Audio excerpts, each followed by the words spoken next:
Hello and welcome back to this channel. Thank you so much for all your comments from the video that I posted last night that's been there today. My video about my suggestions rather than rules for reading, for a lifetime of reading, and how to read for pleasure rather than as a chore. It's amazing that people are really responding to it, and I've got a lot to say about their own methods and about chiming in with what I was saying. So that's good to hear. I'll do another one like that. I've got lots of other things to say about the whole business. Obviously, it's something I think about a lot. I thought today I would do a bit of a book haul. I've had a few things turn up, and I've got a parcel to unwrap that's just arrived. A very friendly man delivering the parcel who was confused by Bernard's socks sitting on the roof of the spare car out the front, which is where he guards the little free library outside. He stares at everybody beadily when they come and try and take books away or when people try and deliver stuff. Anyway, the first things to talk about are books that I got at Bernardo's, the supermarket-sized charity shop in a retail park very close to us, where all the books are 50p each. And I try not to go in there, but sometimes I do. I can't help it. And I got a pile of things, 4 things, because it's 4 for £2. A Michael Cunningham novel, which I don't know at all. It's a lovely American edition, so it's all floppy like that. Flesh and Blood from, I think, the mid-90s, by the sounds of it. 95. I've read The Hours, his novel about Virginia Woolf, which became a movie, and I've read At Home at the End of the World, and I think that's it. Here's an epic tale of 3 generations of an American family and the ambition, violence, deceptions and hard-won love that shape their lives. Michael Cunningham explodes the American dream in this gritty saga of the Stassos family, founded by Constantine, an ambitious Greek immigrant, and his Italian-American wife, Mary. As Constantine ruthlessly pursues his fortune, his children are caught between his fierce demands for family loyalty and his volatile temper. Rich in vivid details, masterfully crafted and narrated in a voice of great emotional power and sensitivity, Flesh and Blood is an unforgettable, moving and stunning blah blah blah. Interesting, I love family sagas, as you know. In America, they haven't got the same snobbery. If you write about working class families or ordinary families, immigrant families, it's fiction the same as anything. Over here, it's not literary. For some reason, they market these things as sagas meant for the people who read them. It's a very patronising and snobby way of looking at things. I've talked before about the sagas I write, as if nobody else apart from working class women would be interested in them. I find that really terrible. And in my next one, the one that comes out next month, the characters go to Naples, and I was deliberately riffing off Elena Ferrante.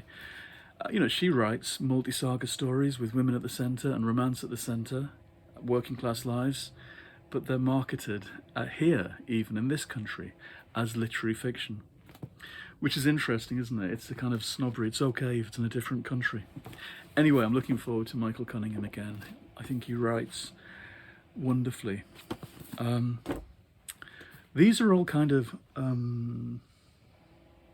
a certain time, I think, because from the same time I read this in the mid-90s, Tom Robbins, Even Cowgirls Get the Blues, and I remember the movie by Gus Van Sant, and I had the screenplay by Gus Van Sant. I was fascinated by how he turned this into this movie, and so I remember poring over this. This is exactly the same edition I had then, and I don't have any more. I read a few of his books, and I thought they were all completely crazy, and I loved them. And I've not returned to him since then, so it seemed like a good chance to find him again. Writers sometimes swim beyond our ken and we forget about them. It's one of the reasons for having that reading journal I was talking about in yesterday's video. You suddenly flick through that and remember somebody and wonder whatever happened to them. It's like having an address book. That's what a reading journal is. Now this is something I haven't read.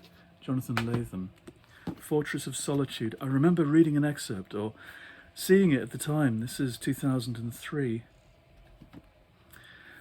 But it sounds exactly my kind of thing.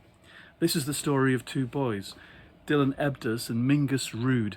They live in Brooklyn and are friends and neighbours, but since Dylan is white and Mingus is black, their friendship is not simple. This is the story of 1970s America, a time when the simplest decisions, what music you listen to, whether you speak to the kid in the seat next to you, whether you give up your lunch money, are laden with potential political, social and racial disaster. This is also the story of 1990s America, where nobody cared anymore. I believe it's got stuff to do with comics as well, 70s comics. That might not be true. I hope it is. And finally from that batch, this lovely, lovely copy, an American copy again, and floppy and nicely laid out, of Dorothy Parker's short stories, Laments for the Living collected stories. It's a really nice copy. I've got various Dorothy Parker things. I've got the Penguin collected or best of or whatever, which is big and compendious and crammed in like a cupboard that they've tried to shut the door on. But I've never had her stories, all of them together like this. So that's a nice thing to have. A bit of space on the page. She can spread out, old Dorothy. Somewhere there's a really lovely biography called You Might As Well Live that I read years ago that I really liked, about Dorothy Parker. She's dead interesting. And I forget the author, but there's a series of cozy mysteries published by Barclay Books in the US, in which the author, whoever they are, takes a liberty with history and has Dorothy Parker solve murders in 1920s New York, and it's really good fun. This next thing just arrived from eBay this morning, a Doctor Who book, which I missed out on at the time, 2011, the Matt Smith era, and either I wasn't reading them or I'd lost interest for a while, or I just missed it, I don't know. This is Dan Abnett, somebody I've got a lot of time for. He writes in all kinds of genres, for all kinds of franchises. He's a proper professional who writes solid and inventive, dizzying stories, space operas mostly. He did a wonderful version of The Guardians of the Galaxy, which I remember a few years ago sitting up all night to read. All night long to read The Guardians of the Galaxy. This is his The Silent Stars Go By, an Ice Warrior novel. I can't believe I missed out on this. I really like the Ice Warriors. I think they didn't do them well in the TV show when they eventually brought them back. The stuff where they made them like Alien, with this kind of wispy floaty thing inside their exoskeleton, I thought was nonsense and didn't believe in it at all. So this predates that, and it'd be interesting to see with how Dan Abnett does the Ice Warriors for what we used to call New Doctor Who. So that's on my pile. And the parcel I got, this is what we call an unboxing. Oh, I'm opening the wrong end, never mind. These are all kind of, I'm afraid, shiny new, which I know I told you I resist. First of all, Mark Powers, Hero Wanted. It's a middle grade book from Bloomsbury, and it's by a friend of mine whose launch is tomorrow night, actually. We're going to try and get to. It sounds great. He also writes Doctor Who books as well, has done recently.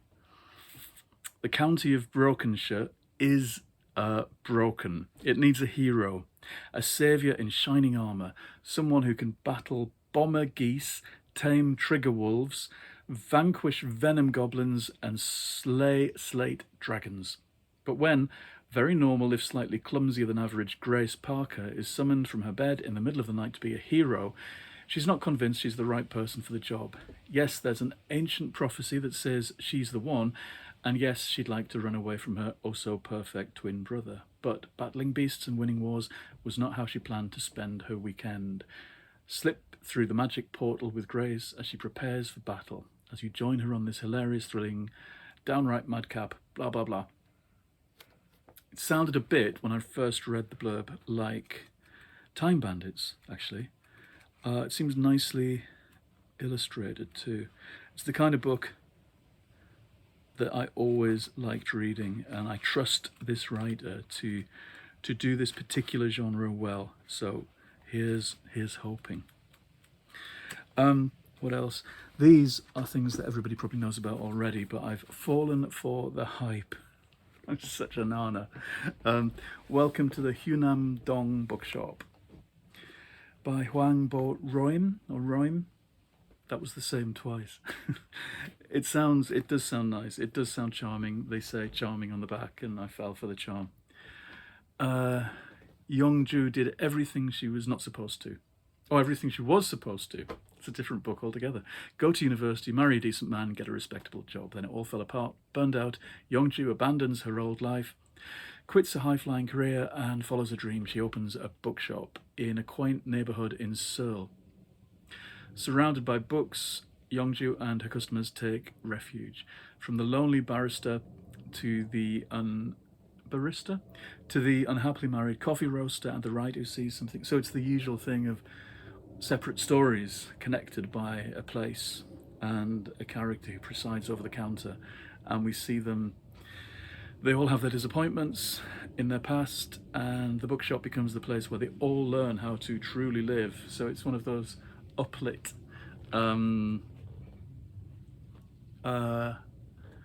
positivity books, but hopefully it's nice. It's funny, the thing about giving up your career. I was thinking that I saw an article about a woman who gave up the career she'd worked for at the age of 40 because the whole thing was rotten. It's very much how I felt about academia. I was 41 and gave up on the academic life that I trained for a long time, all my life, and galling, but one of the best things I've done, really, which is a shame, because I loved being a lecturer and being on campus. Right, the last thing I got was this, which I think everyone's heard of or been talking about.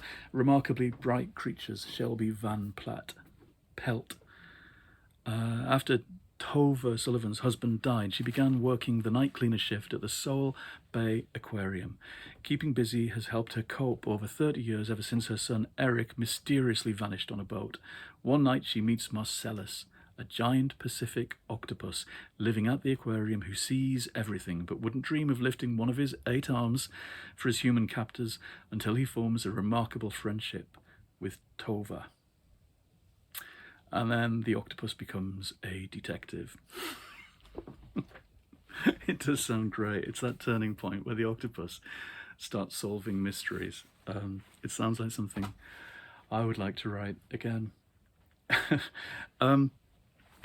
Good. So that's a nice haul that goes on the pile with everything else that's waiting there. All the many things. And we're running out of summer. I hate to say it. There's 3 and a bit weeks left of summer.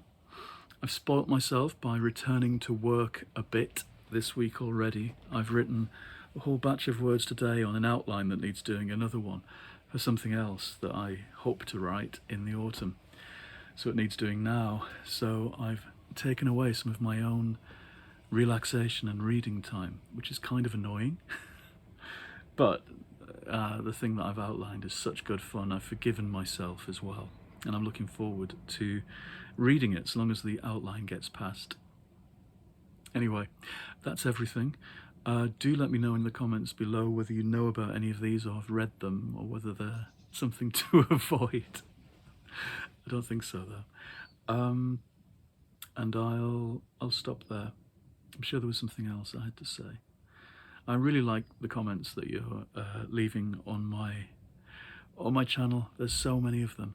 Do please keep sharing the word and sharing my posts, if you would, and giving likes and all that stuff. I'm not addicted to all of this stuff, honestly. I just like talking away to this little screen. Okay, goodbye, and I'll see you again soon. Bye-bye.